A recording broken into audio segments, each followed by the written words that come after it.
Is it better to use butter or oil in a cake? In this mixture, I have butter and oil. There isn't really about one being better than the other. It just depends on the function that you need.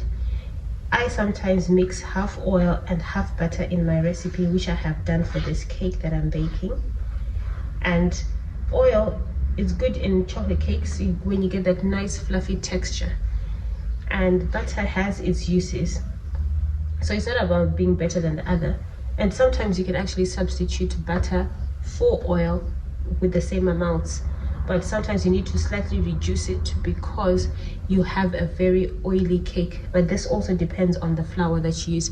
So really it's not a matter of being one better than the other, but different juices. In chocolate cake, I like to mix half butter, half oil, and sometimes I use only oil.